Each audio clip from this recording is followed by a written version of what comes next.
तो उसका नोट वो सारा उसका सारा धन संपत्ति बर्बाद हो जाएगा ना, उसको तो करना पड़ेगा, वो कोई ऑप्शन नहीं है। लेकिन मैंने बोला परमेश्वर का आदेश है, उसकी आज्ञा है, क्या है, क्या है आज्ञा, प्रार्थना करना। तो क्या परमेश्वर ने जो आज्ञा दिया है उसको सभी पालन करते हैं? सब पालन करते हैं? बहुत से लोग करते हैं, लेकिन कुछ ऐसे भी लोग होंगे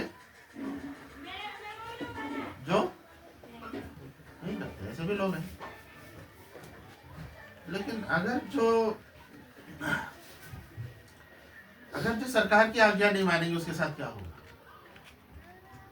उसका धन संपत्ति छीन लिया जाएगा, उसका अकाउंट में जो है सब वो कर दिया जाएगा, उसको है ना देशद्रोही घोषित किया जाएगा। उसको अगर वो है ना, अगर कोई देखते होंगे जब लॉकडाउन में कोई बाहर निकलता था या कहीं 10-20 लोग इकट्ठे होते तो कहते थे देशद्रोही है। बिल्कुल। क्यों? क्योंकि वो उसका नुकसान है कि अगर मतलब उस आज्ञा को नहीं मानोगे तो तुम्हारे साथ ये बुरा हो सकता है। क्योंकि बहुत से मसीह भाई बहन है जो परमेश्वर से प्रार्थना में कमजोर है या करते नहीं है या बहुत कम करते हैं। क्या परमेश्वर भी उनके साथ ऐसा करता है? परमेश्वर की आज्ञा तोड़ने पर क्या परमेश्वर उनको खत्म कर देता है? उनका अकाउंट खाली कर देता है या उन्हें लॉकअप में डाल देता है? नहीं।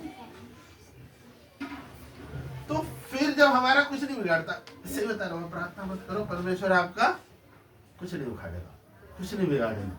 आपको लगा अब ये कहेंगे यार अब इनका कोई और टीचर हो क्या भाई क्या सिखा रहा है प्रार्थना करने से कुछ है? ऐसे बता रहा हूँ प्रार्थना नहीं करोगे परमेश्वर आपका कुछ भी बिगाड़ेगा नहीं। लेकिन फिर भी हम प्रार्थना करते हैं। क्यों? क्योंकि परमेश्वर का प्रेम हमें विवश करता है, परमेश्वर का प्रेम हमें उसके पास बुलाता है, परमेश्वर का प्रेम की हमें याद आती है, इसलिए हम प्रार्थना करते हैं। अरे कोई डर नहीं है, कोई गोली नहीं मार देगा, कर्फ्यू में निकल के दिखाओ, जीएसटी रोक के दिखाओ, देखो एक भी अकाउंट में पैसा मिल जाए तुम्हारे। तो जो सरकार के आदेश है उनका पालन लोग प्रेम से नहीं करते, वो दबाव से करते हैं, डर से करते हैं कि भैया अगर ये नहीं करेंगे तो ये हमें सजा मिलेगी। लेकिन परमेश्वर ने एक आज्ञा दिया है। क्या आज्ञा दिया?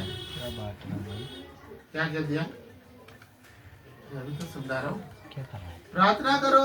तेरी तरह समझा रहा हूँ। अरे भाई कहीं और जीएसटी में तो नहीं पहुंच गया कोई? यही हो ना, लॉकडाउन में चल रही हो दिमाग। हाँ, तो परमेश्वर क्या करता है? ने आज्ञा दिया है। क्या आज्ञा दिया है? प्रार्थना करो। परमेश्वर ने आज्ञा दे दिया प्रार्थना करो। लोग का 18 का 1 पढ़े।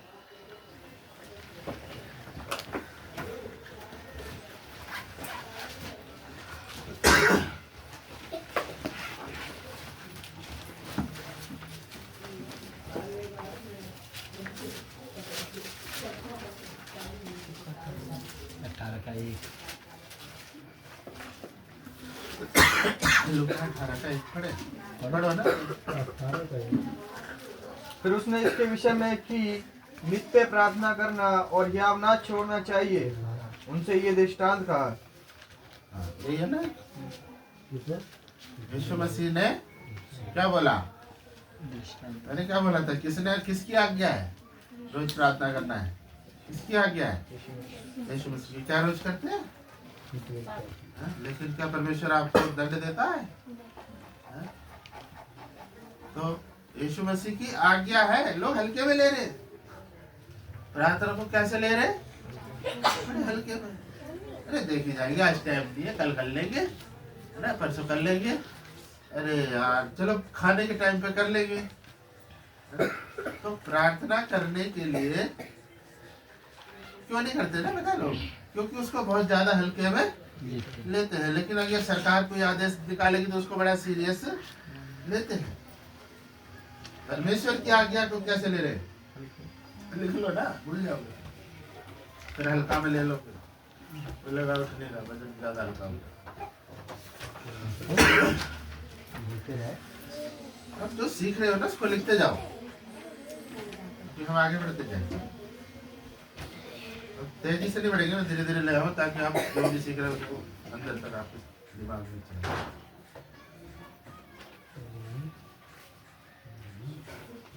परमेश्वर की आज्ञा को जो कि लिखा है प्रार्थना करो, लोग हल्के में लेते हैं, और जो देश के अधिकारी उनकी जो आज्ञा है या मनुष्यों की आज्ञा को लोग सीरियसली लेते हैं, गंभीरता से लेते हैं, है ना।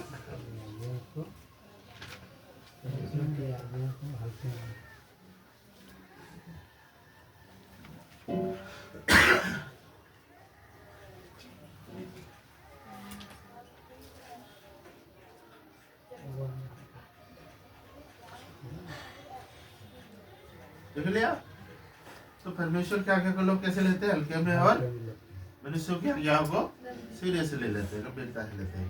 तो परमेश्वर की आज्ञा को गंभीरता से क्यों नहीं लेते, क्यों नहीं लेते? कुछ तो बोला करो, कुछ सीख रहे हो, समझ रहे हो। डरो मत, मैं तुम्हारी बात नहीं काटूंगा, मैं तुम्हारी नाक नहीं काटूंगा। हाँ, कुछ लोग सोचते हैं ना, हमने गलत जवाब दे दिया तो मेरी नाक है ना, या मेरा इमेज खराब हो जाएगा। आपकी इमेज बहुत अच्छी है, खराब नहीं होगी। आमीन बोले, क्योंकि हमें परमेश्वर ने अपनी इमेज में बनाया है। आपकी इमेज आपके सोशल मीडिया में कैसे दिखती है वैसे नहीं, परंतु जैसे परमेश्वर ने आपको बनाया है वैसे ही, ठीक है। तो उस पर फोकस करें, जो सीखने की कोशिश करें।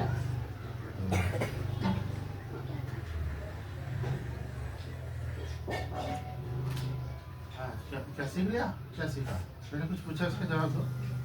परमेश्वर की आज्ञा को हम गंभीरता से क्यों नहीं लेते?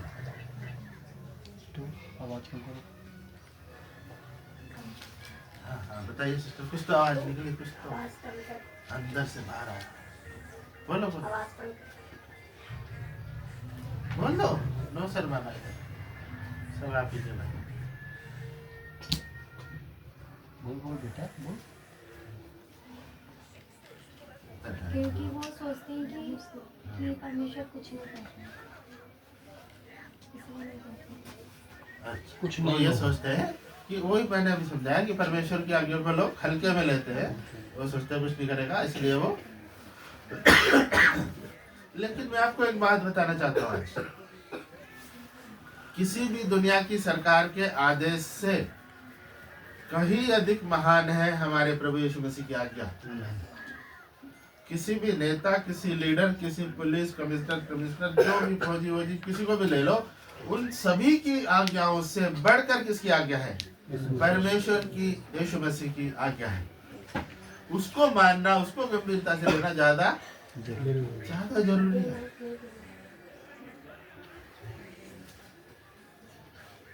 लेकिन फिर भी नहीं लेते, क्यों? क्योंकि परमेश्वर आपसे नफरत करता है, इसलिए। क्या करता है परमेश्वर? तो बोलते हैं, निकालो, मुझसे निकालो, बोलो, ब्रेड्स को निकल लेता। हाँ, परमेश्वर आपसे क्या करता है? प्यार करता है। इतना देर में नहीं बोलना है, खुशी से झूम के बोलना है ना? तो बड़ी खुशी की बात है, आनंद की बात है कि परमेश्वर हमसे प्रेम करता है। तो इसीलिए उसने हमारा उद्धार किया है, इसीलिए उसने हमारे लोगों को सहा, इसीलिए उसने हमारे दुखों को उठाया। तो वो क्या करता है? आपसे प्रेम करता है। इसलिए आपसे अगर गलती होती है तो क्या करता है? वो आपको माफ करता है। वो यूँ नहीं कहता भाई तुमने इतने दिन से प्रार्थना करी, जैसे मान लो आपने एक हफ्ते प्रार्थना की, और प्रभु के पास आ गए, हाँ एक हफ्ते बाद आया, कहाँ था एक हफ्ते तक? भूल गया था चर्च का रास्ता, भूल गया था परमेश्वर को, कहाँ था? परमेश्वर इस तरह से क्यों?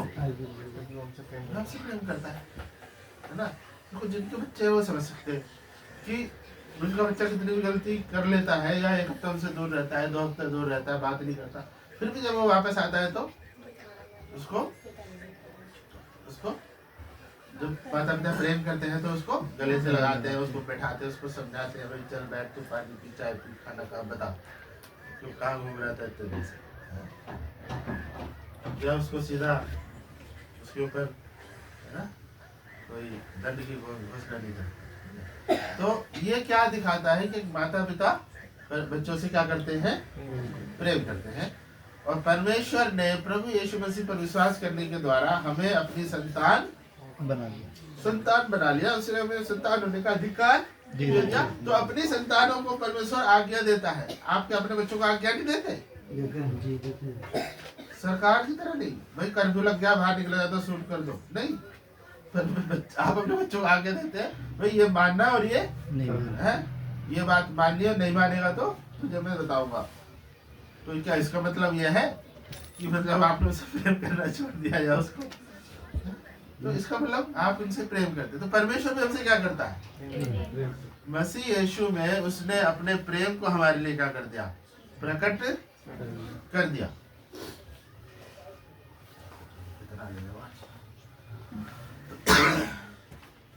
तो मैं आपको बताना चाह रहा था कि यीशु मसीह ने क्या बोला, क्या दृष्टांत दिया?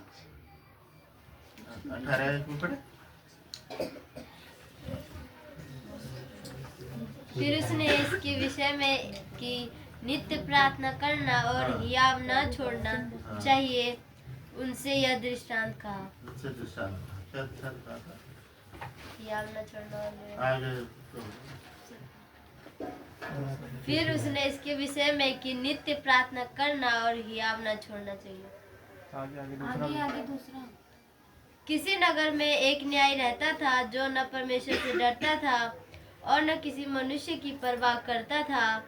उसी नगर में एक विधवा भी रहती थी जो उसके पास आकर कहा करती थी, मेरा न्याय चुकाकर मुझे मुद्दई से बचा। कुछ समय तक। हाँ, तो ये कहानी सबको पता है? सबको पता है? हाँ पता है। हाँ, कि एक राजा था, है ना, बहुत बड़ा,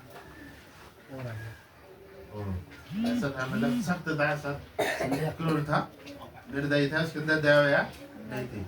जो बंद बोलता था, कहता इसको मार दो, इसको ये कर दो, इसको ऐसा करता था।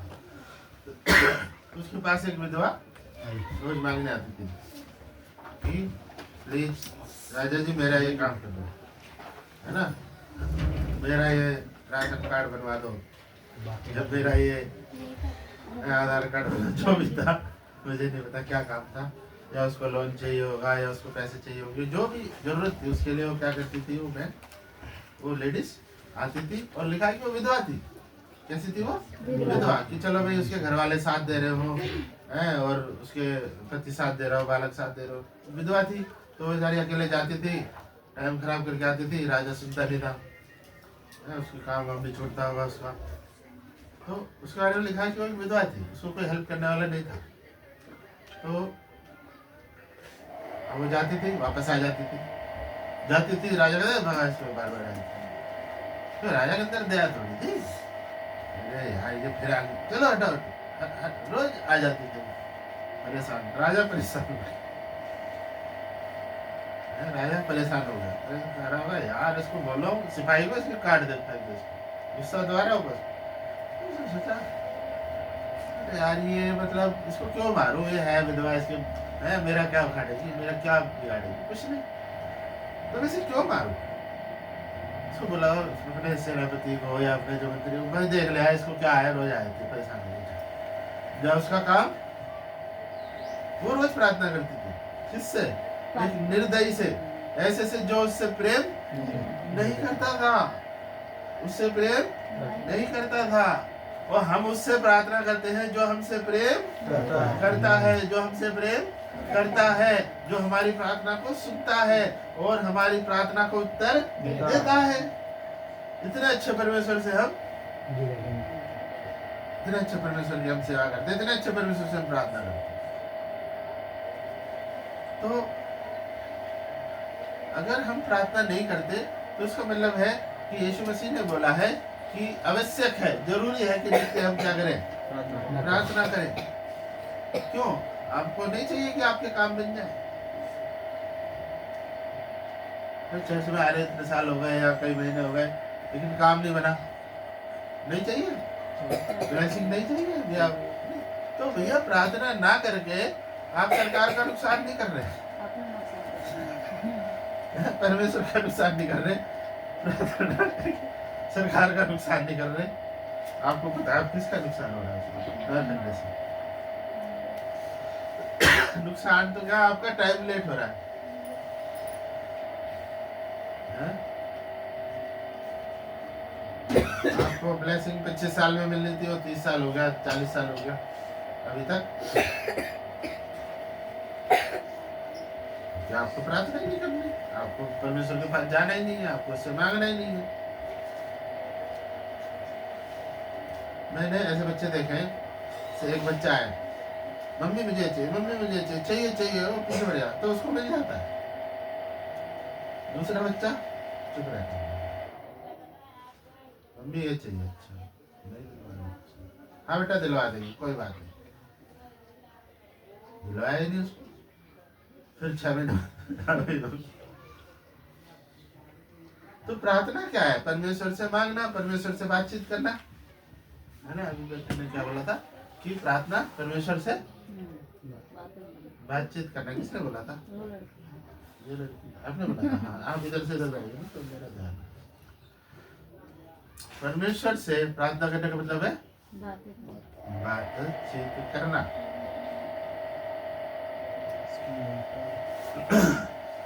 आप जैसे इनसे बातचीत करते हो, 2 बहनें मान लो बातचीत करते हैं, 2 भाई कैसे करते हो?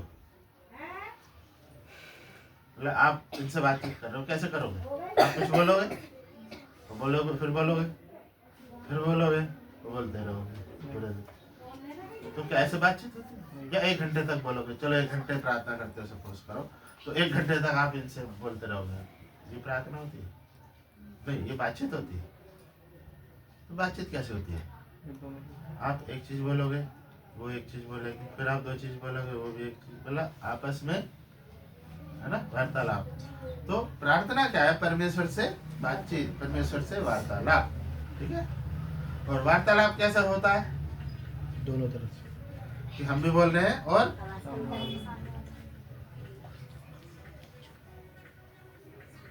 हम भी बोल रहे हैं और वो तो बोल रहा है, हम भी बोल रहे हैं और वो सामने वाला भी बात। सामने वाला भी बोल रहा, तुम भी बोल रहे, सामने वाला बोल रहा। ऐसे थोड़ी बातचीत होती है, ऐसे नहीं होती।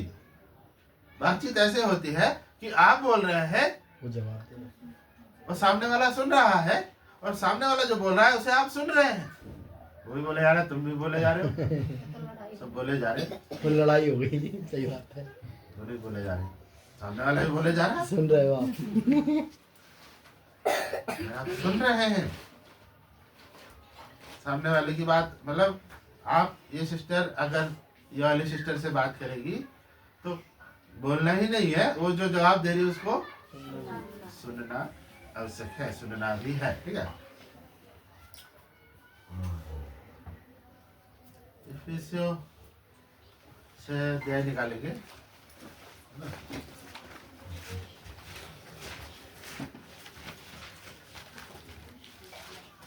18 पढ़ेंगे।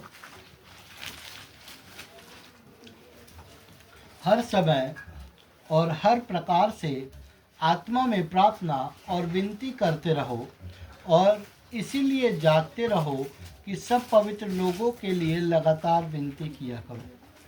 सुना किसी ने? किसने नहीं सुना? आपने नहीं सुना? आप पढ़ दो, आप सुन लो। आपको पढ़ना नहीं आता? 270 पेज नंबर। इफिसियों 6:18।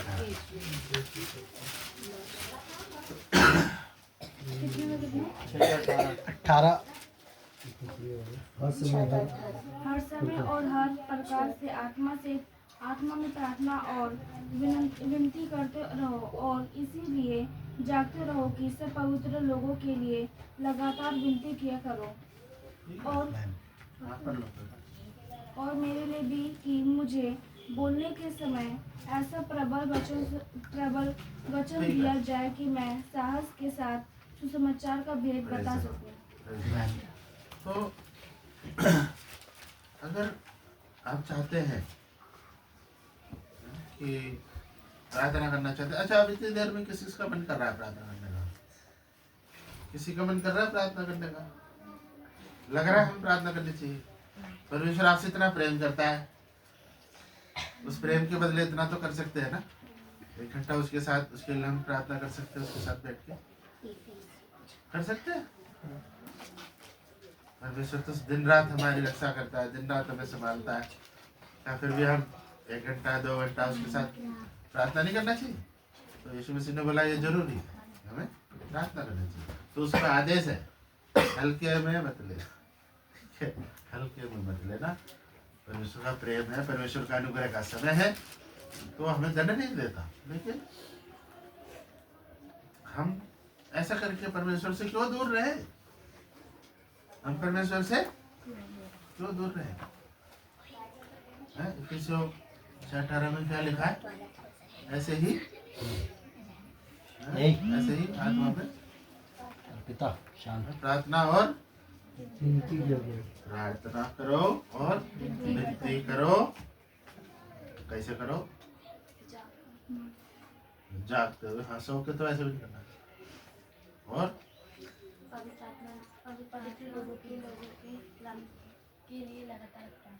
पवित्र लोगों के लिए, यानी जो कलीसिया के लोग हैं, परमेश्वर का जो, उनके लिए हमें लगातार प्रार्थना करनी चाहिए, ठीक है, और अपने लिए भी करनी चाहिए। तो हम देखते हैं कि हमें प्रार्थना करनी चाहिए, और कैसे करनी चाहिए? मैंने कहा जागते हुए,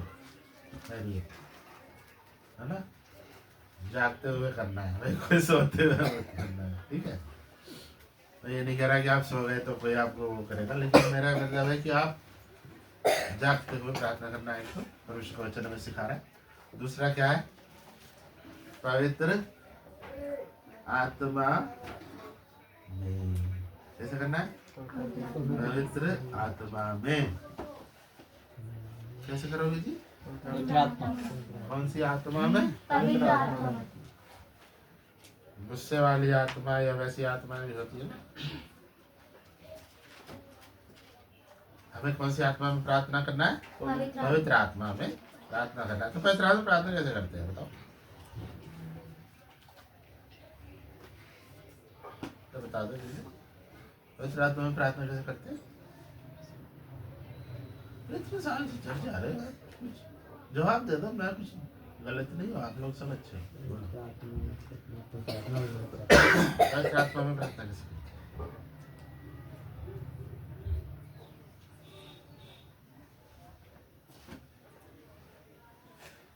जल्दी बता दो।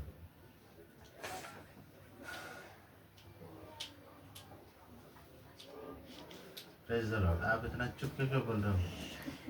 क्या इस सच में पवित्र आत्मा में प्रार्थना करना मना है क्या? कुछ ऐसी भी जगह होती है, कहीं मैं गलत है ना, जगह पर भी बोला जैसे पवित्र आत्मा में प्रार्थना करना मना नहीं है ना, अन्य भाषा बोलना मना नहीं है, तो फिर खुल के बोलो ना। किसी का डर लग रहा है? पवित्र आत्मा में प्रार्थना कर कैसे करते हैं? अन्य भाषा में हम प्रार्थना करते हैं। अब देखो, मैं उसके डिटेल में अभी नहीं जाऊंगा, क्योंकि फिर डिटेल में जाके मैं आपको किसी को भी कंफ्यूज नहीं करूंगा। क्योंकि आपको पता है कि पवित्र आत्मा में कैसे प्रार्थना होती है, अन्य भाषा में होती है। तो प्रभु का वचन कहता है हमें आत्मा में प्रार्थना करनी चाहिए। प्रार्थना करनी चाहिए। और रोमियो 8 का भी देखें। मुझे मत देख, मुझे कल देखिए। हाँ, 8 का 22।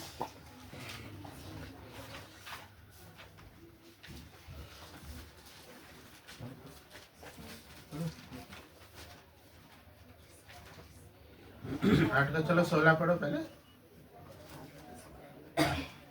आत्मा आप ही हमारी आत्मा के साथ गवाही देता है कि हम परमेश्वर की संतान हैं। हालेलुया। जब हम आत्मा में प्रार्थना करते हैं, जब आप आत्मा में प्रार्थना करते हैं, अब ध्यान से सुन रहे हैं सब? नहीं लिख लेना भाई, जो मैं बोलता हूँ ना लिख लिया करो, भूल जाओगे। जब हम आत्मा में प्रार्थना करते हैं तो हम जब हम आत्मा में प्रार्थना करते हैं तब हम तब हम परमेश्वर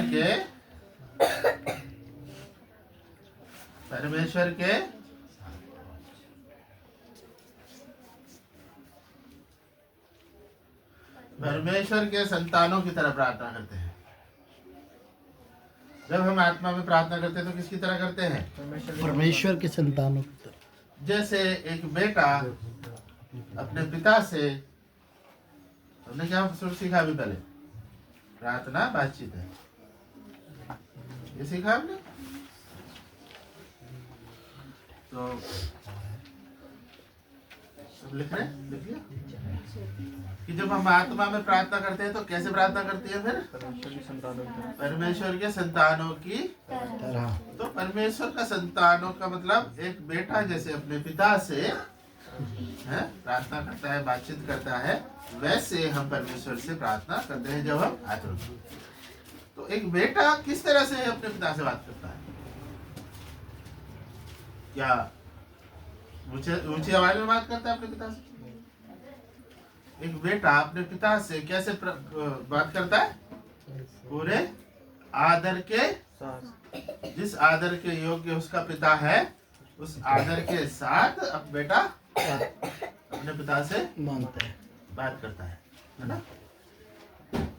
ये जाके जैसे अपने दोस्त से बात करता है, क्या ऐसे अपने पिता से बात कर सकता है?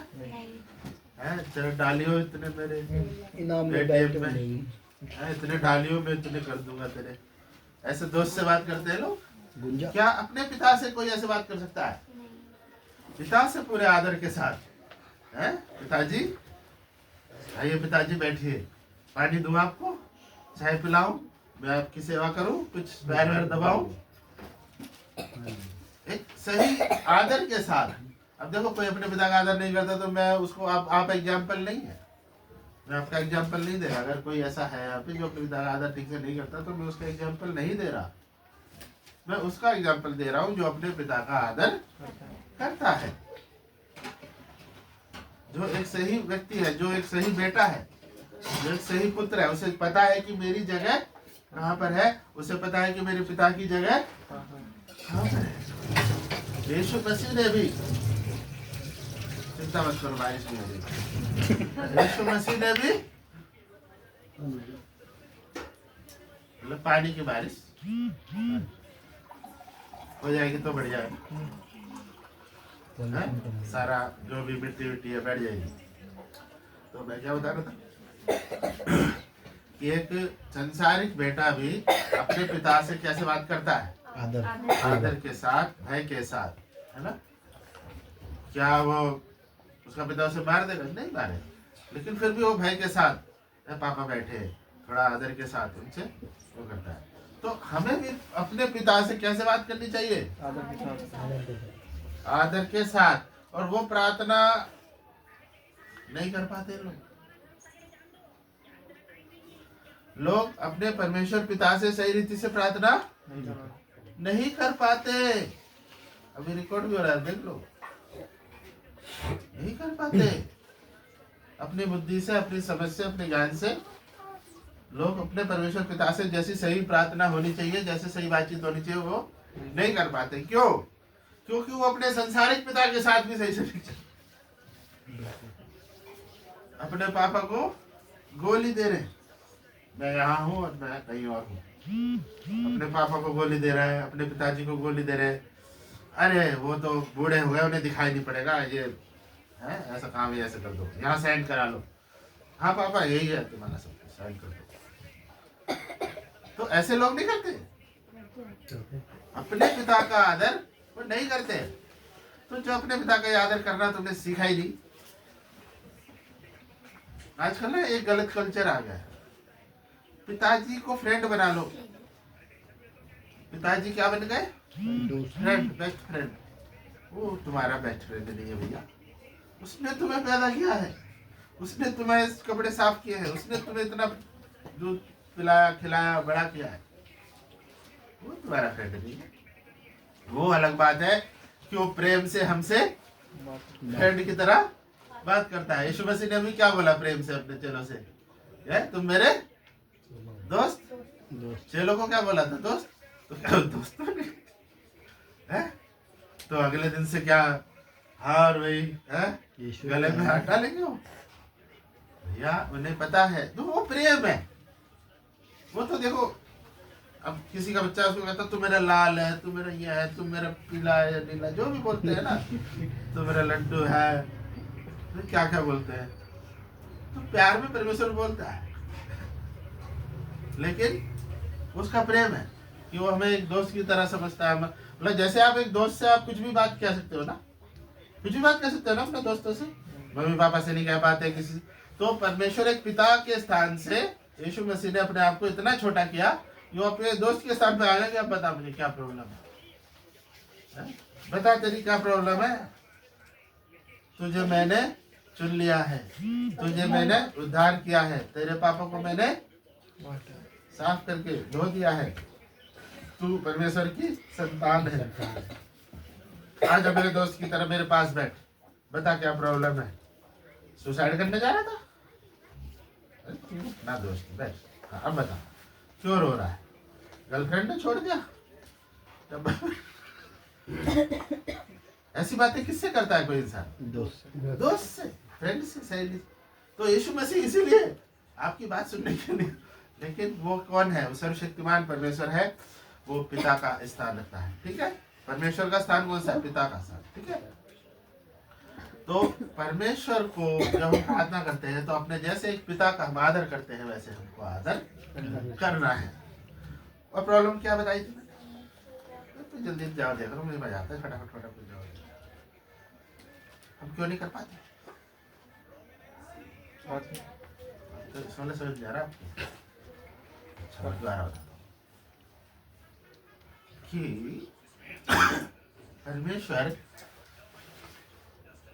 परमेश्वर आपसे प्रेम करता है। ठीक है, और परमेश्वर ने आज्ञा दिया, क्या आज्ञा दिया? प्रार्थना करना कि तुम्हें रोज प्रार्थना करना चाहिए।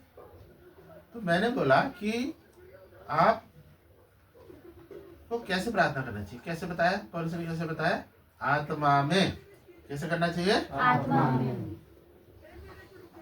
और क्यों करना चाहिए आत्मा में? परमेश्वर की आज्ञा।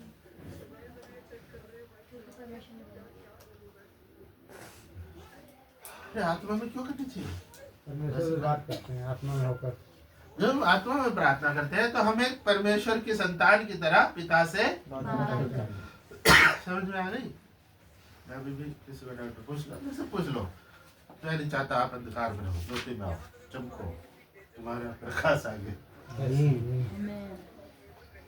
बोलो। परमेश्वर चाहता है आपको अपने बेटे की तरह, संतान की तरह देखता है, और वो चाहता है जब आप प्रार्थना करें उसकी संतान की तरह उससे प्रार्थना करें। इसलिए वो आपसे कहता है कि तुम आत्मा में प्रार्थना करो। जब आप आत्मा में नहीं करते तो आप, अगर इंसान ने अपने पिता का आदर करना नहीं सीखा तो परमेश्वर का कैसे आदर करेगा? परमेश्वर से कैसे बातचीत करेगा?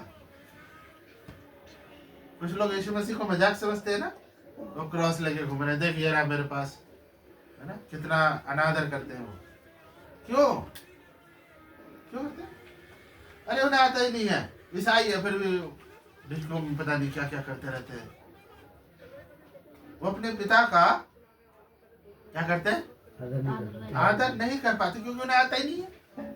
तो इसलिए परमेश्वर का वचन कहता है हमें क्या कैसे करना चाहिए? कैसे करना चाहिए प्रार्थना? आत्मा। पवित्र आत्मा में, अन्य भाषा में हमें प्रार्थना करने की जरूरत है।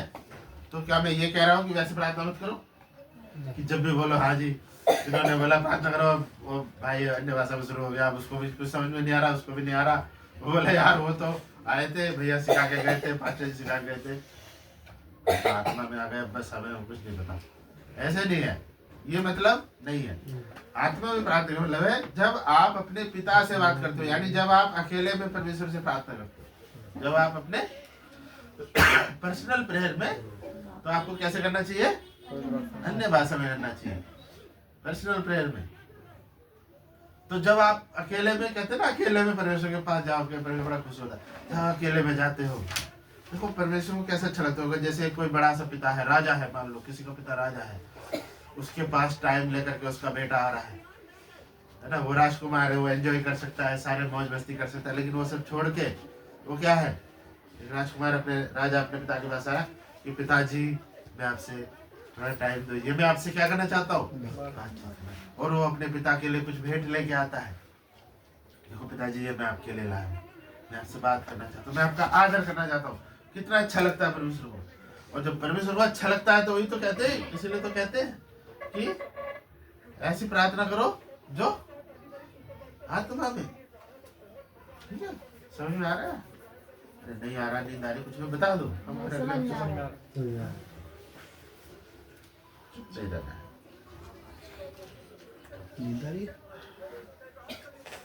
ठीक है, चलो एक वचन पढ़ लीजिए उसका, रोमियो तो कहता है 8 का 15 पढ़े, 16 पढ़े।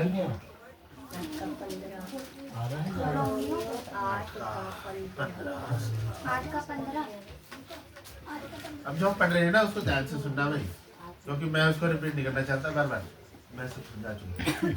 क्योंकि तुमको दासत्व की आत्मा नहीं मिली हाँ। कि फिर भयभीत हो, परंतु लेपालकपन की आत्मा मिली है, जिससे हम हे अब्बा हे पिता कहकर पुकारते हैं। आत्मा आप ही हमारी आत्मा के साथ गवाही देता है कि हम परमेश्वर की संतान हैं। हालेलुया। कौन हमें परमेश्वर के सामने गवाही देता है? पवित्र आत्मा। जब हम अन्य भाषा में प्रार्थना करते हैं तो ऐसा लगता है जैसे हम परमेश्वर की संतान, एक पिता अपने आदर, पिता को उसका आदर और महिमा के साथ हम उसको आराधना कर रहे हैं, उससे प्रार्थना कर रहे हैं। इसलिए हमें क्या करना चाहिए? अन्य भाषा में प्रार्थना करना चाहिए। ठीक है। उससे पहले वचन में क्या पढ़ा था? क्या पढ़ा था उससे पहले वाले वचन में? क्योंकि तुमको दासत्व की आत्मा नहीं मिली। तुम्हें कौन सी आत्मा नहीं मिली? तुम्हें कौन सी आत्मा नहीं मिली भैया? दास कौन? दासत्व क्या होता है? दास, दास कौन होता है? दास कौन होता है? नौकर। दास कौन होता है? गुलाम। दास कौन होते हैं? वो प्रजा को भी बोल देते हैं कई बार, ये दास है हमारे, ये सब हमारी प्रजा है ना, ऐसे भी बोलते हैं ना राजा बड़े बड़े। लिखा है हमें दासत्व की आत्मा नहीं मिली, हम परमेश्वर के नौकर चाकर नहीं है। हम परमेश्वर के कोई मतलब प्रजा, जैसे प्रजा तो ठीक है, लेकिन जैसे कुछ मतलब एक छोटे लेवल पर नहीं है। हम परमेश्वर की नजर में छोटे लेवल पर नहीं है। हम परमेश्वर की नजर में उसकी संतान की लेवल पर है, उसके बेटा बेटी के लेवल पर है। समझ में आ रहा? क्योंकि हमें दास की आत्मा नहीं मिली। कई बार लोग सोचते प्रभु मैं तेरा दास हूँ और मैं मतलब मैं कुछ भी नहीं हूँ, मैं ये हूँ, ऐसे बोलते हैं ना।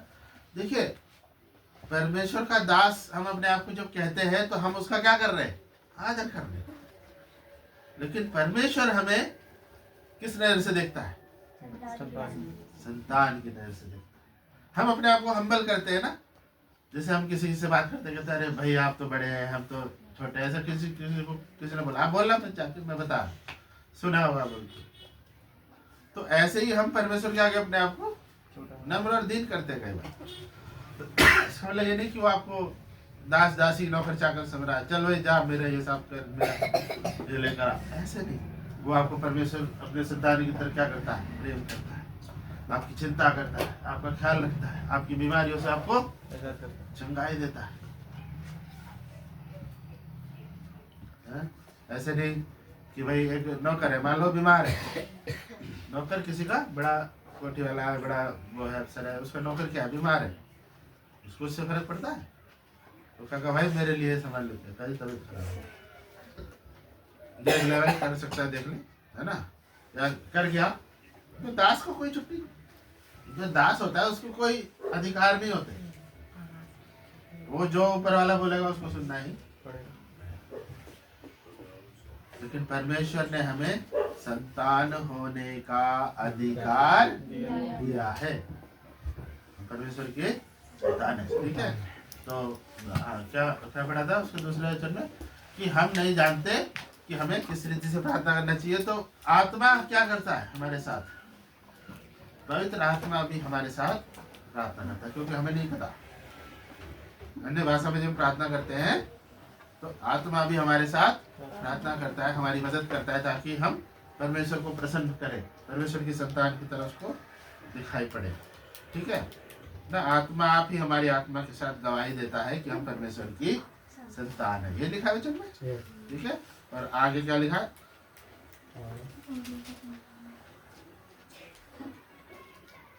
अच्छा चलो अब मैं इसमें, ठीक है हमारे इसमें हाँ देखो,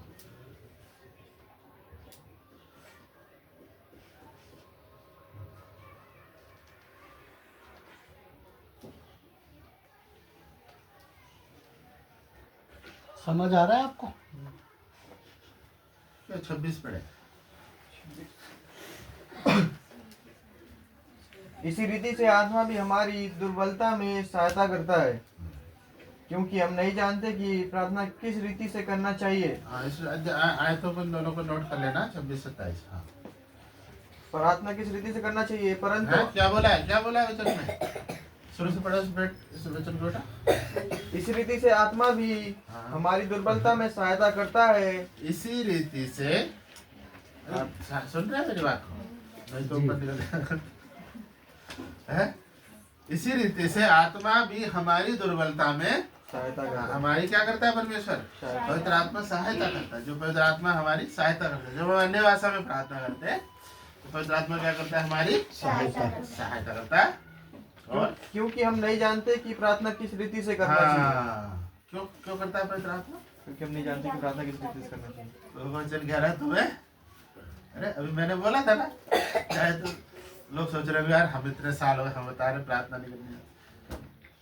वचन कहता है कि एक मनुष्य को नहीं आती कि प्रार्थना कैसे करनी चाहिए, हमें नहीं आती लिखा है।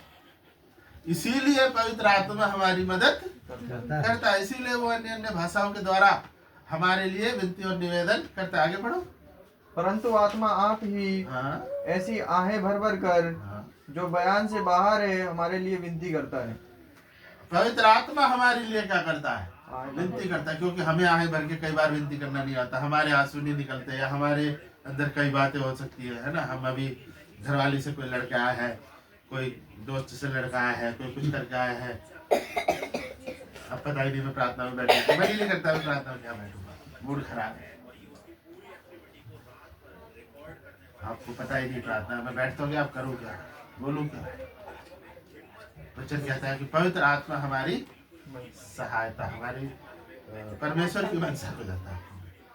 और हाँ, पढ़ो उसको, उस वचन को रख लो। परंतु आत्मा आप ही ऐसी आएं भर भर कर जो बयान से बाहर हमारे लिए विनती करता है। हाँ, और मनों का जांचने वाला जानता है कि आत्मा की मनसा क्या है। हालेलुया। मनों का जांचने वाला प्रभु यीशु मसीह। यीशु मसीह कौन है? मनों का आज तक ये नाम सुना है तुमने? यीशु मसीह का बहुत सारे नाम सुने होंगे। यीशु मसीह इमैनुअल है ना, यीशु मसीह सच्चा चरवाहा है, यीशु मसीह राजाओं का राजा है, यीशु मसीह प्रभु का प्रभु है। बहुत सारे नाम सुने हैं ना, है ना। एल शदाई है, अदोनाई है, बहुत सारे यहोवा राफा है, बहुत सारे नाम सुने। आज तक ये सुना है? मनों का जांचने वाला। लिख लो, कभी कभी मिलता है प्रसाद, सोच के ले लो। परमेश्वर के वचन से बड़ा कोई प्रसाद नहीं है भैया। कितने हाथ फैला लो, कहीं जाके हाथ फैला लो, परमेश्वर के वचन से बढ़िया कोई प्रसाद नहीं। यीशु मसीह को क्या बोला गया है? मनों को जांचने वाला। यीशु मसीह क्या करता था जब पृथ्वी पर था? क्या करता था? लोगों के मनों को है, जो शास्त्री फरीसी उसके खिलाफ आके प्लानिंग बनाते थे। यीशु मसीह क्या करता? यीशु मसीह को पहले ही पता लग जाता था कि ये मेरे बारे में है ना। यीशु मसीह को पहले ही पता चल जाता था कि ये मेरे बारे में क्या सोच रहे हैं, क्या बोलेंगे, क्योंकि वो किसको जांचता है? वो कितने, वो जो शास्त्री फरीसी जो बोलते थे ना, बहुत महंगे कपड़े पहन के आते थे, बहुत अच्छे वस्त्रों में, अच्छे कंघी करके, अच्छा फेस वॉश करके, अच्छा से मुंह धो के, बाल बना के, अच्छे कपड़ों में, साफ सुथरे प्रेस करके, मतलब अच्छे लगता था कि हाँ भाई आए हैं मिस्टर मिस्टर जो भी, मिस्टर फरीसी, मिस्टर शास्त्री, जो भी है, यीशु मसीह को उसके कपड़ों से, उसके पहनावे से, उसकी लेदर की जैकेट से, जज के वो थार में आया है, उससे यीशु मसीह को कुछ फर्क नहीं पड़ता। तो यीशु मसीह किसको जांच रहा है? यीशु मसीह किसको जांच रहा है? मनो को जांच रहा है। यीशु मसीह को ये पता है इसके दिमाग में क्या चल रहा है। उसको पता है कि ये अभी सुसाइड करने वाला है, उसको पता है कि ये अपनी बीमारी को छुपा रहा है, उसको पता है कि ये कर्जे में डूबा हुआ है। मनो को जांचता है। तो मनो को जांचने वाला परमेश्वर यीशु मसीह जानता है, क्या जानता है? कि आत्मा की मनसा क्या है? आत्मा की मनसा क्या है? क्या है। तो ये परमेश्वर का आत्मा जानता है, पर यीशु मसीह जानते हैं। और जानता है कि ये परमेश्वर की संतान की तरह मेरे पास आए हैं।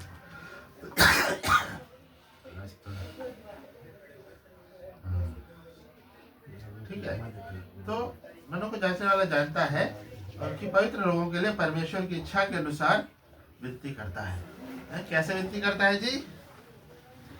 कैसे विनती करता है? परमेश्वर की इच्छा के अनुसार। कैसे? पवित्र आत्मा की प्रार्थना करता है ना, 1% भी गलती नहीं होती। पवित्र आत्मा से जब हम प्रार्थना करते हैं, 1% भी हमारी प्रार्थना गलत हो नहीं सकती, होती नहीं है। क्यों? क्योंकि जब आप अपनी बुद्धि से प्रार्थना करोगे तो हो सकता है कई बार, है ना, आपसे गलती हो जाए।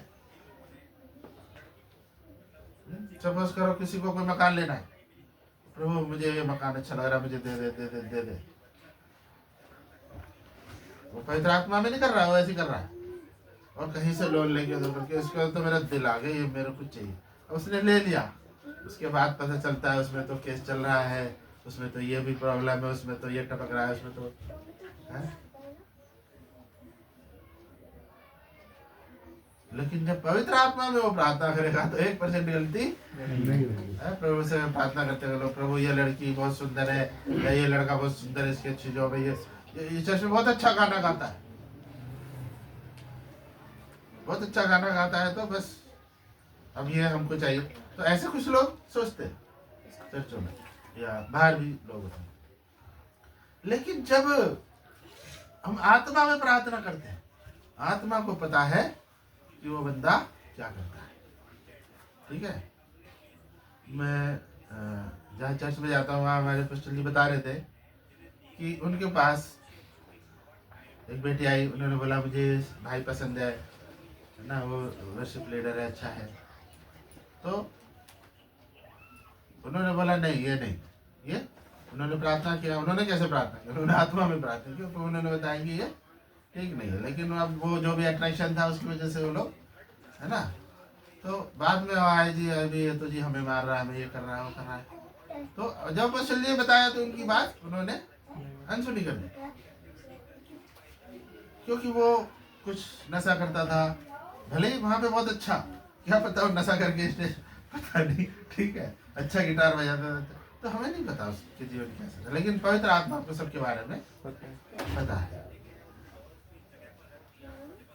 अगर जैसे किसी को शादी करना होता है, वो कहता है यार ये लड़की पसंद, ये तो काली है, या ये लड़का काला है ना, तो आपको क्या करना चाहिए? वो क्या है, काला है काली है, वो क्या है? वो हमारी सोच है, हमारी बुद्धि है, उसमें गलती हो सकती है। मैं ये नहीं कह रहा कि ऐसे देखना चाहिए किसी को, ऐसे नहीं देखना चाहिए। लेकिन जब आप परमेश्वर के से उस विषय के लिए प्रार्थना करते हैं, शादी विवाह के लिए, तो पता क्या होता है? यीशु मसीह का नाम क्या बताया मैंने अभी? मनो को वो मनो को जांचने वाला जांच लेगा कि उसके मन में लड़के के क्या है, उस लड़की के क्या मन में है, वो जांच लेगा। जब आप अन्य भाषा में प्रार्थना करेंगे, वो मनो को जांचने वाला जांच लेगा और आत्मा में आपको बता देगा कि बाहर से छोड़ो, अंदर से कितना गोरा है और अंदर से कितना काला है, दिल से कितना गोरा है और दिल से काला है। तो अच्छा, अब फिर एक और चक्कर पड़ता है। हाँ, एक और चक्कर पड़ता है तो भाई हम फिर शादी कैसे करें, है ना। कुछ लोग ऐसे कहते भाई हम कैसे करें, मतलब हम तो मतलब हमारे हिसाब से तो सही है ना, हम कैसे करें, क्या करें। तो जब आप परमेश्वर की आत्मा के हाथों में सौंपते हैं तो पवित्र आत्मा आपको सही रास्ते पर लेकर चलता है, सही रास्ते पर आपकी अगुवाई करता है ना। देखिए, शादी एक दिन की कहानी नहीं है कि एक दिन खूब एंजॉय किया घोड़े वोड़े पे और खूब डिस्को डांस किया, सारे रिश्तेदार आ गए, नए नए कपड़े पहने, खाया पिया, एंजॉय किया, मस्त हो गए। एक दिन की नहीं है, 2 दिन की नहीं है, वो जीवन भर का है भाई। तो जीवन भर के लिए आपको क्या पता होना चाहिए, है? आपको उसका हृदय पता होना चाहिए, आपको उसका दिल पता होना चाहिए कि उसके हृदय कैसा है, वो क्या अपने माता पिता आदर करता है, करती है, वगैरह वगैरह, है ना। अच्छा, कुछ लोगों को एक प्रॉब्लम है, पास्टर जी अब देखो हम बहुत पसंद है, ज्यादा ही पसंद है, क्या करें, मैं शादी कर लूं बाद में उसको प्रभु में, ऐसे बोलते हैं ना, शादी हो जाए बाद में हम उसको प्रभु में ले आएंगे और उसके लिए 5 साल तक उससे पिटेंगे, खूब पीटेगा हमें और हम आंसू बहाएंगे, फिर पीटेगा 2 साल में, फिर पीटेगा 5 साल तक, पीट पीट के हमारे इतने आंसू निकाल देगा कि प्रभु दया करके उसको प्रभु में आ जाए। तो तैयार रहे अपनी पिटाई के लिए, किससे, किससे, प्रभु से नहीं। अगर परमेश्वर की मर्जी के अनुसार नहीं है तो, प्रभु की मर्जी के अनुसार है तो बेस्ट, थोड़ा बहुत ये नहीं करा, कभी नाराज भी नहीं होगी, होगा बस वो ठीक हो जाए, परमेश्वर सब ठीक करे। तो हम देख रहे थे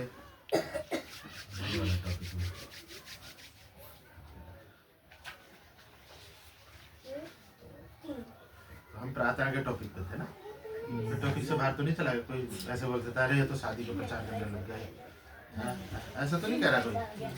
हाँ, ऐसे सुना है, कुछ लोग कहते हैं ना भाई प्रचार तो आए थे उद्धार के बारे में, ये शादी का प्रचार करके, ये मैं शादी का नहीं कर रहा, मैं आपको प्रार्थना का ही कर रहा हूँ कि प्रार्थना के फायदे क्या है।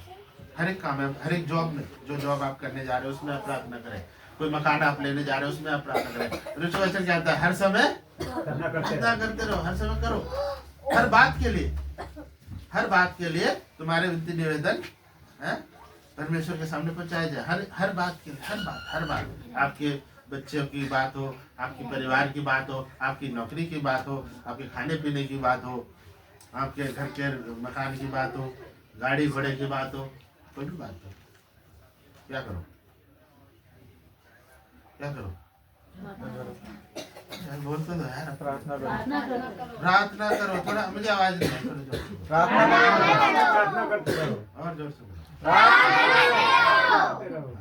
देखो इतना जोर से नहीं मैं चाहता था कि पड़ोसी आए प्रार्थना करते, ठीक है, हाँ पड़ोसी प्रार्थना करने लगे भाई चलो, तो ऐसा नहीं है, लेकिन प्रार्थना करना बहुत जरूरी है। हम परमेश्वर से बात करते हैं और यार भैया, अच्छा चलो पहला पत्रस 5:7 पढ़े, हम ये देखते हैं, अब उसमें जाएंगे, पहले प्रार्थना करनी कैसे चाहिए, मतलब ये सीख लिया ना क्यों करनी चाहिए, 5 कितना कैसे करनी चाहिए, 5:7, पहला पत्रस 5:7 पढ़ लो। अपनी सारी चिंता उसी पर डाल दो क्योंकि उसको तुम्हारा ध्यान है। ठीक है, तो आज से टेंशन बंद, लेने का या देने का, देने किसको देने का, यीशु मसीह को सारी टेंशन, देने का, खुद कोई टेंशन नहीं लेने का, लेकिन उसको देने के लिए क्या करना पड़ेगा, प्रार्थना में बैठना पड़ेगा, जी प्रार्थना करनी पड़ेगी, तब जाके वो तुम्हारी टेंशन बोले, नहीं तो खुद लेके मत बोलो। ठीक है, समझ में आ रहा है? तो समझ में आया कैसे प्रार्थना करनी चाहिए। हमारी मतलब लिखा है कि किस बात के लिए प्रार्थना करने लिखा है, हर बात में। ऐसे लिखा पढ़ो। इतना खो जाते हो जल्दी से। पहला पत्रस 5:7 लिखते नहीं होगा, लिखते रहो। हाँ अपनी सारी चिंता उस पर डाल दो, हाँ, क्योंकि उसको तुम्हारा ध्यान है। उसको तुम्हारा ध्यान है। ध्यान है। वो तुमको भूला नहीं है, वो तुमको भूला नहीं।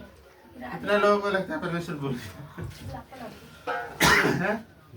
किसको लगता है परमेश्वर को? यार मैं तो दिखता ही नहीं हूँ, या मैं दिखते नहीं हूँ, भूल गया, ऐसा लगता है किसी को? परमेश्वर कभी आपको नहीं भूलता है, ठीक है। और हम एक आयत और देखेंगे, यिर्मयाह 33 का 3 पढ़ेंगे।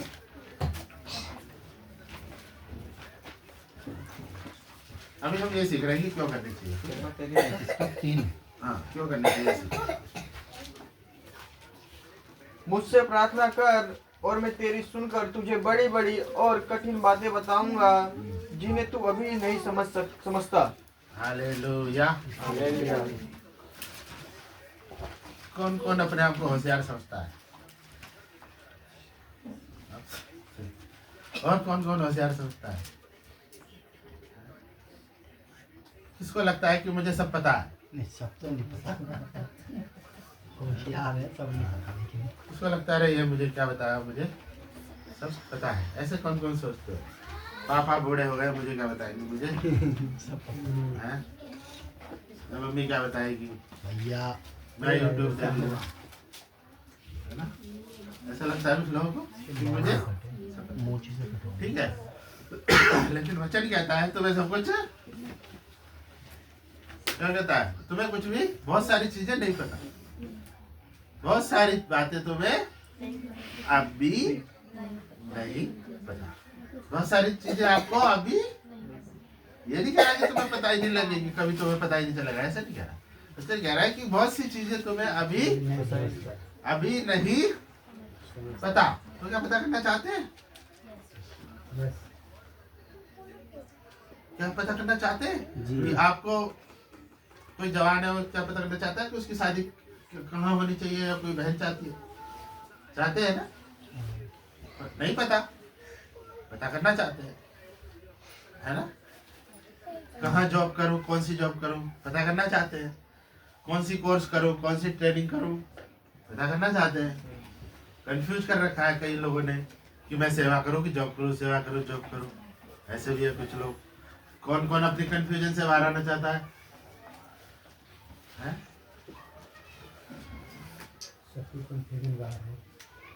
यानी इसका मतलब बहुत सारी बातें आपको नहीं पता, लेकिन आपको पता चल सकती है। कैसे?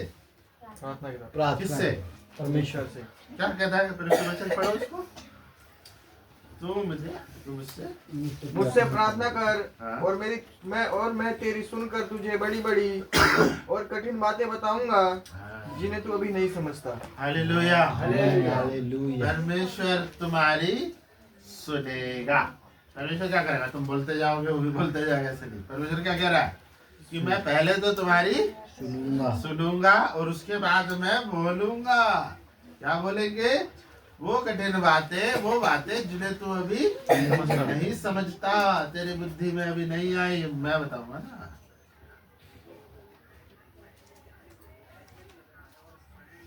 तो चलो मैं आपको मैंने एक बार पवित्र आत्मा से एक छोटी सी वो किया था, छोटा सा एग्जांपल दूंगा, ज्यादा महान वाला नहीं दूंगा, छोटा सा 5 मिनट होगा। तो उसमें क्या था कि मेरी छोटी बेटी है, 3 साल की है, 4 साल होने वाली है। तो वो बहुत शरारत कर रही है, सुबह से खाना नहीं खा रही, ये नहीं कर रही, बहुत परेशान मुझे कर दिया। तो मैंने सारी कोशिशें कर ली, सारे उसको ये चॉकलेट भी दिला दिया, चॉकलेट खा के अब और कुछ नहीं खाना, मतलब मैं परेशान हो गया। शाम हो गई, सुबह से क्या हो गई, शाम हो गई, और बच्चे ने थोड़ा सा पानी पिया था, एक आध चॉकलेट खाया था, खाने देती, बड़ा परेशान। और मैं इसके कभी रोटी बना के ला रहा हूँ, कभी कुछ बना के ला रहा हूँ, बेटा ये रोटी खा ले, ये चावल खा ले, ये खा ले। तो अब सब कुछ हो गया ट्राई करके मेरा दिमाग। और फिर भी वो, मतलब मैंने उसको थोड़ा डांट दिया। मैंने क्या करा, उसको डांट दिया, जो गुस्सा आया मैंने उसको डांट। और फिर तो भैया वो पानी भी ना पिए, फिर तो मेरे से दूर जाके बैठे, बिल्कुल पापा मैं आपसे बात नहीं करूँगी, मैं तो ये बोला तो है इसका, मैं क्या करूं। तो ऐसा लग रहा था उसने पता नहीं कोई कोई चीज उठा ली थी मुझे मारने के लिए, छोटा सा डंडा सा। तो मैंने बोला आज तो इसको बड़ा गुस्से में है भाई, और ये खाई भी नहीं है तो भूख लगी होगी, तो और मूड इसका ये मेरे को नहीं समझ में आया भाई। मैंने सारे हथकंडे अपना लिए, अब ये कैसे काबू में आएगी, कैसे, मेरी बात ही नहीं सुन रही है। नहीं पापा ने चाहिए मुझे, मम्मी चाहिए मुझे, ये चाहिए मुझे, ये नहीं खाना। पूरा अच्छे से पूरा, जो कुछ लोग कहते हैं ना रायता फैल गया। मैं सोचने लगा क्या करूं, मतलब मैं ऐसे परेशान हो गया। मैंने ऐसे आंख बंद करी, प्रभु मैं इस लड़की का क्या करूं। प्रभु मैं इस लड़की का, क्योंकि मैंने सब लालच देके देख लिया, सब कुछ कर लिया, क्या करूं मुझे समझ नहीं आया। प्रभु मेरी अगुवाई करो, बस इतना बोला। तो उस समय प्रभु ने मुझे इतना बोला कि तुझसे प्यार से बोल। मैंने बोला अरे अभी तो पूरे वो बनी हुई है ना, खड़ी है मारने के लिए, एकदम सुनने को तैयार नहीं है, फैल रही है, लेटी है, प्यार से बोल के भी क्या फायदा, इतनी देर से प्यार। तो मैंने बोला नहीं, तू बस प्यार से बोलो, बस इतना ही बोला, और कुछ। प्रभु ने ऐसे नहीं कि मेरे से 1 घंटे तक। अब मैं कह रहा यार इतनी देर से तो मैं तो चीज दिला दी, सब कुछ कर दिया, क्या टेंट्रम कर दूंगा। तो प्रभु ने बोला, मैंने चलो प्रभु ने बोला है तो भाई, जैसे पतरस को प्रभु ने बोला तू मैंने बोला प्रभु आपने बोला मैं करता। मैंने बस थोड़ा देखा, थोड़ा सा मुस्कुराया, मैंने बोला और अच्छी बच्ची है, प्यारी बेटी है, अच्छा, बस इतना बोला। उसने डंडा उधर फेंका और सुबह से परेशान था मैं, तो मुझे नहीं समझ आ रहा था क्या करना है। तो परमेश्वर को बताना क्या करना है, कहाँ बच्चे को क्या क्या है। मैं उसको कभी फोन दिखा दिया, मैंने उसको फोन भी फेंक दिया, फोन भी नहीं देखा, ये तो फोन मांग के कुछ कर लेते, फोन लास्ट हो रहेगा। बस इतना ही प्रभु ने बोला, उतना ही किया रहा। तो मैं आपको एक छोटी सी कहानी बता रहा हूँ, मैंने पहले ही बोला मैं बड़ी वो वाली नहीं बताना चाहता, है ना। मैं आपको छोटी क्यों बता रहा हूँ, बताओ मैं क्यों बड़ी क्यों नहीं बताना चाहता। अरे बड़ी तो यार सुनते रहते हो, बड़ी तो सुनते रहते हो। मैं आज आपको क्या सिखा रहा हूँ, हर बात में, हर छोटी बड़ी हर बात में क्या करो, हर बात में क्या करो, प्रार्थना करो। तो हर बात में जब आप मेरे को सिखाऊंगा, मैं कोई बड़ी चीज एग्जाम्पल दूंगा, तुम कहोगे यार जब कोई कैंसर होगा तब करेंगे, नहीं तो हम सो रहे हैं।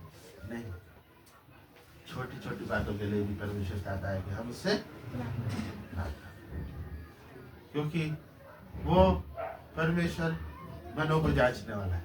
परमेश्वर हमारे मन को भी जांचता है, परमेश्वर दूसरों के मन को भी जांचता। जितने आप बैठे ना, आप सबके मन को परमेश्वर जांचता है। मेरे मन को जांचता है, मैं कितना पानी में हूँ, कितना जमीन पे हूँ, आपके मन को जांचता है। अरे इस चीज का नेगेटिव में मत लेना, आप पानी में नहीं, आप परमेश्वर के अनुग्रह में है। लेकिन आपका जो स्वभाव है, आपकी जो कैपेसिटी है, उसको परमेश्वर जानता है और कहता है कि आपकी कैपेसिटी क्या है, कम है। वो कहता है निर्बलता में। अरे तुम निर्बल हो, जब भी तो निर्बलता में सहायता करना। मैं उस समय निर्बल हो गया, मैंने बोला मैं थक गया। प्रभु ने की आवाज है, बस कुछ नहीं। तो मैं आपको ये बताने की कोशिश कर रहा हूँ कि पवित्र आत्मा हमारी हर बात में हमारी सहायता करता है। रोज चाहता है परमेश्वर की हम उससे प्रार्थना करें, रोज परमेश्वर का वचन हम सुने। ठीक है, आज क्या सुन रहे हो आप लोग? वचन सुन रहे हो, दिमाग में जा रहा है? जा रहा है तो अभी नहीं बताऊंगा, अगली क्लास में बताऊंगा, क्योंकि हमारा समय। और एक पॉइंटर बता के खत्म कर दूं, क्यों करना चाहिए इसके बारे में। इब्रानियों 4 का 16 4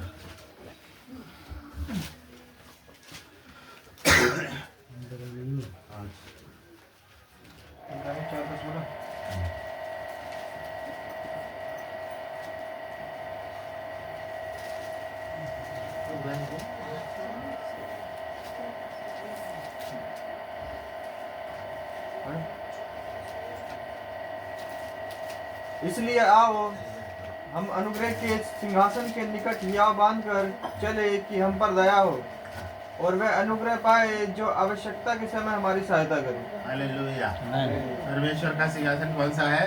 कौन सा सिंहासन है? अनुग्रह का। अनुग्रह का सिंहासन है। उसके पास हम कैसे आए? डरते और कांपते हुए आए? हिया बांधकर। कैसे आए? हियाव बांध कर आए। ये सोच कर नहीं आए परमेश्वर मुझे मार देगा या मेरे साथ बुरा कर देगा, मेरा काम खराब कर देगा, ऐसे सोचकर नहीं। परमेश्वर के सामने कैसे आना है? हियाव के साथ, उसके संतान की तरह उसका आदर करते हुए हियाव के साथ आना है। कई लोग डरते हैं कि परमेश्वर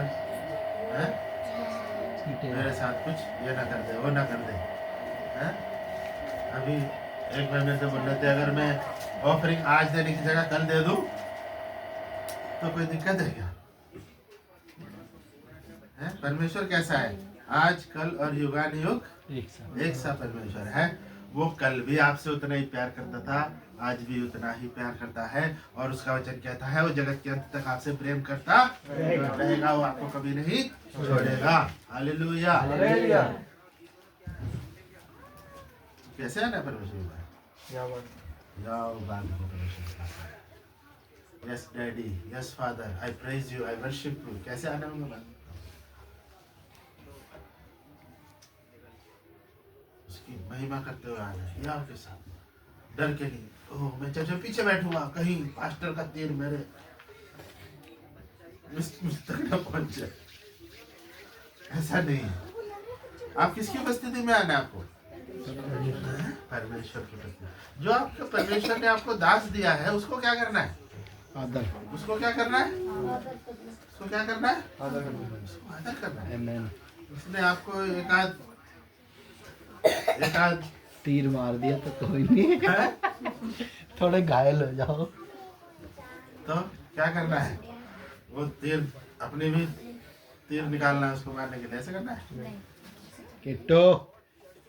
अरे जैसे वो आपसे